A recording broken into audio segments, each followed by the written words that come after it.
Chapter 1. The quiet route. Thomas Harlan had been driving the night shift on Route 47 for 15 years. The route wound through the rural outskirts of a small Midwestern town, connecting the city limits to a cluster of forgotten villages along an old highway flanked by dense woods and abandoned farms.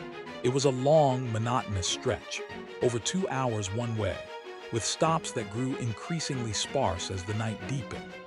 Most nights, the bus carried factory workers heading home after late shifts, insomniacs wandering the streets, or weary travelers who had missed earlier connections.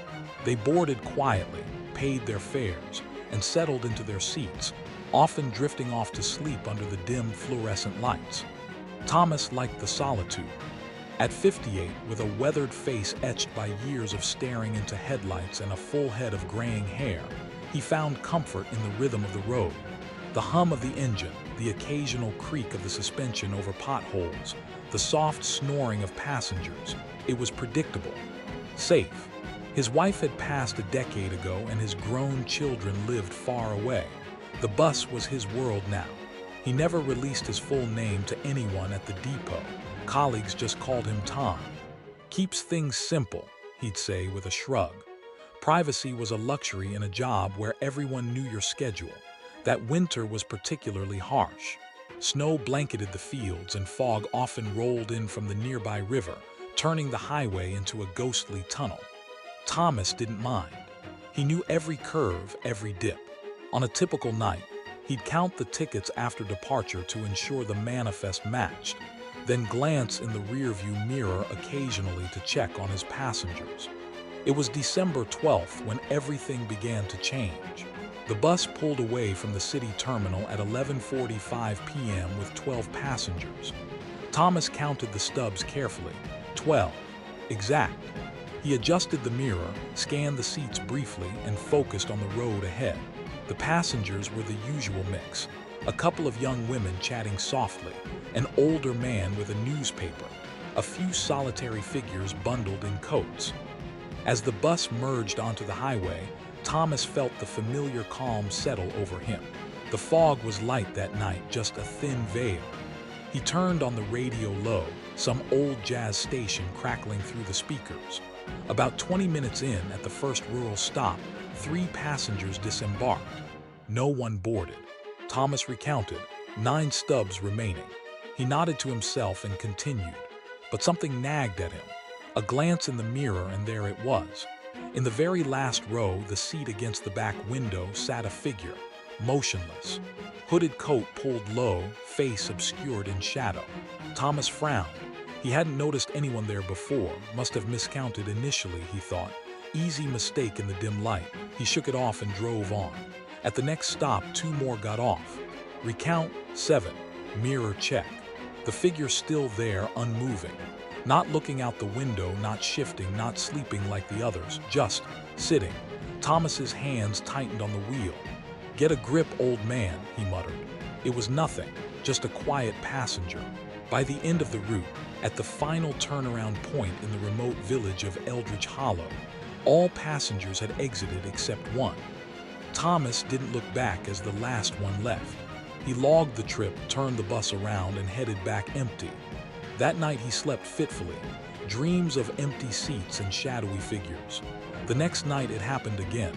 12 passengers to start, count correct, but mirror, extra in the back. Passengers disembark along the way. Count still matches those who paid. Extra remains. Thomas started watching more closely. The figure never moved, never boarded visibly at a stop, never left. On the third night, he pulled over at a deserted stretch, heart pounding, and walked down the aisle with a flashlight. The back seat was empty. He checked under seats, in the bathroom, nothing. Back in the driver's seat, mirror glance. There again. Silent. Still in the last seat. Chapter 2. The eyeless face. Thomas couldn't ignore it anymore. By the end of the first week, the extra passenger appeared every single night. Always one more than the tickets. Always in the back. Always immobile. He began observing through the mirror obsessively, stealing glances while keeping the bus steady on the icy roads. The figure wore a dark coat, collar turned up, head bowed slightly. No features visible at first, just a silhouette against the back window. The temperature on the bus started dropping unnaturally when the figure was present. Passengers would shiver and pull their coats tighter, complaining of a sudden chill despite the heater running full blast. Thomas felt it most acutely, like ice seeping into his bones from behind. One night, heavy snow falling, he caught a better look. The head lifted slightly, where eyes should be nothing. Just smooth, pale skin stretched taut over empty sockets. No hollows, no darkness, just blank, featureless flesh. Thomas nearly swerved off the road. He corrected quickly, breath coming in sharp gasps. The other passengers noticed nothing, dozing or staring at their phones. He pulled into the depot that morning and checked the security footage himself. The cameras captured the entire interior clearly. Passengers boarding, sitting, leaving. The back seat always empty. No figure, no extra shadow, just him seeing things. He visited a doctor the next day.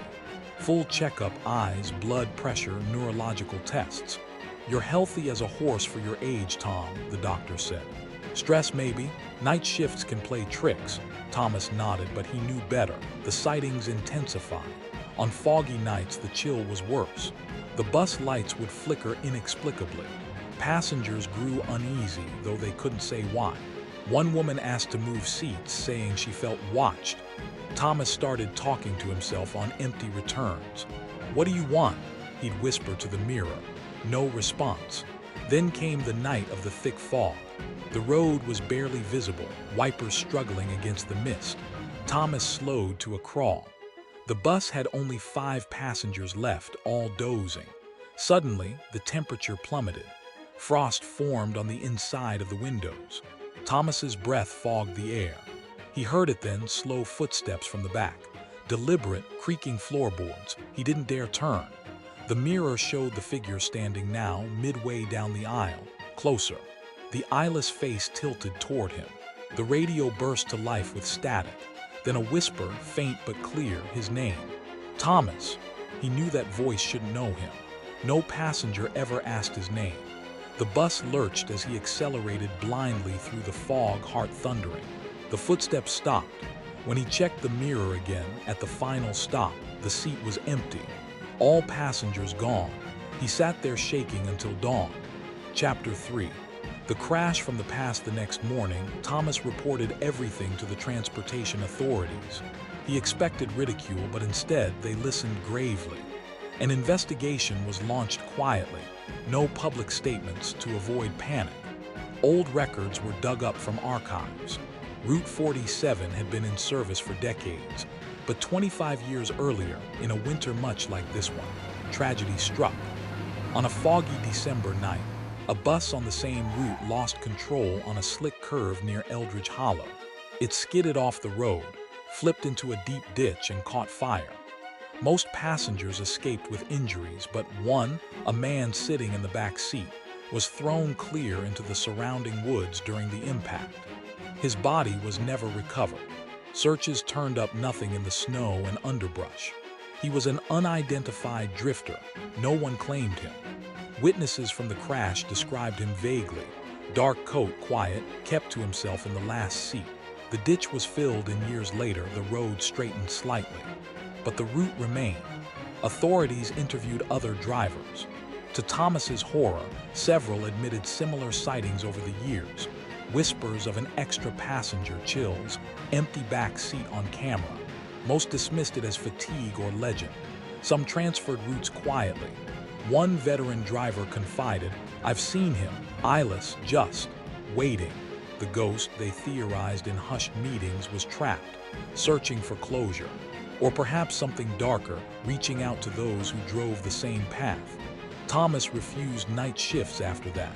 He took early retirement, citing health. But the passenger didn't stop. Chapter 4. The whisper that follows years past. The route was altered slightly. Night service reduced. Brighter lights installed, more cameras.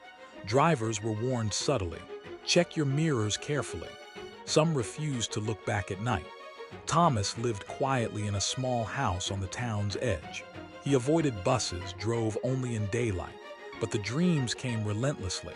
The eyeless face closer each time, the whisper of his name growing louder.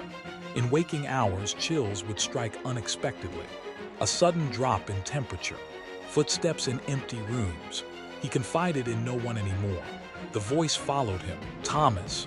Other drivers reported it continuing, the extra passenger, always one more, always silent, always in the back.